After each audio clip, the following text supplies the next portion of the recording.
हो दोस्तों, मैं मोहम्मद नईम शेख। तो मैं बताना चाहता हूँ, जब कोई इंसान लोकसभा इलेक्शन लड़ता है, भले ही वो जीते यार, उससे फर्क नहीं गिरता, लेकिन जब कोई इंसान लोकसभा का इलेक्शन लड़ता है तो उससे लोगों की वाबस्ता बढ़ जाती है। जैसा कि आप जान रहे हैं कि मई भी जो 20 मई को जो इलेक्शन हुआ मुंबई में 5th फेज का, तो हम भी हमारी किस्मत 31 मुंबई साउथ लोकसभा कॉन्स्टिट्यूंसी से ट्राई की, अपनी किस्मत आजमाए। तो इसका प्रचार तो बहुत हुआ और जो 14 कैंडिडेट्स की जो लिस्ट बनी थी उसमें हमारा नंबर 5वें पे था, ईवीएम में 5वें पे था। तो उसकी वजह से यस्टरडे 24 मई फ्राइडे 2024 मुझे एक अननोन फोन आया।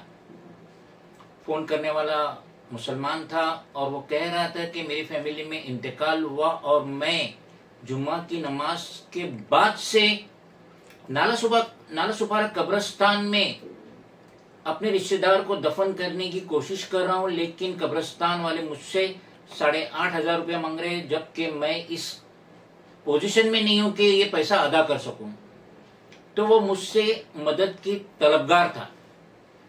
मैंने उस अननोन आदमी से कहा कि अगर आपके फैमिली मेंबर्स का इंतकाल हुआ, अगर उसे बड़ा कब्रिस्तान में दफनाना था, तो मैं मोहम्मद शोएब खतीब जो हमारे कलीग थे इस लोकसभा इलेक्शन में बहुजन समाज पार्टी से, मैं उन्हें फोन करके उस मुर्दे को दफना देता। या अगर नारियलवाड़ी में दफन करना था तो वहां के जो करता धरता है ट्रस्टी है सलीम, मैं उनसे बात करके आपके ये रिश्तेदार को दफना देता। लेकिन नाला सुपारा में जिंदगी में शायद एक बार गया और मेरी वहां कोई जान पहचान नहीं है।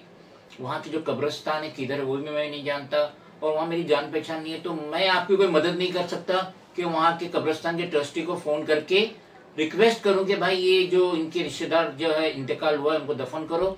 ये इस पोजीशन में नहीं है कि 8,500 रुपए जो खर्चा आ रहा है लकड़ी वगैरह का, गोर खोदू का वगैरह का।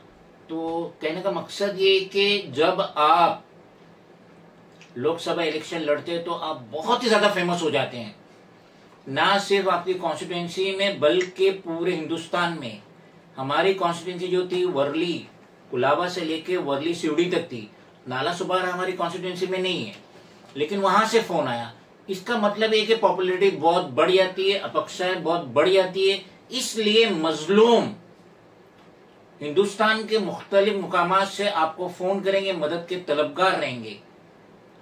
तो ये खास बात थी जो मैं आपको बताना चाहता था कि देखो पॉपुलैरिटी बहुत ज्यादा हो जाती है, लोगों की अपेक्षा कैंडिडेट से ज्यादा हो जाती है। वो अननोन आदमी मुझे डायरेक्ट सांसद जी कह के बुला रहा था, जबकि तो मैं इलेक्शन लड़ा, रिजल्ट भी आना बाकी है, 4 जून को रिजल्ट आएगा और हमें मालूम है कि हम तो जीतने वाले नहीं, लेकिन हमारी जो अपेक्षा थी कि रिक्वायर्ड वोट हमें मिले और इंशाल्लाह हमें मिल जाएंगे। तो देख लीजिए कि लोगों की अपेक्षा बहुत बढ़ जाती है जो कैंडिडेट होते हैं लोकसभा इलेक्शन के।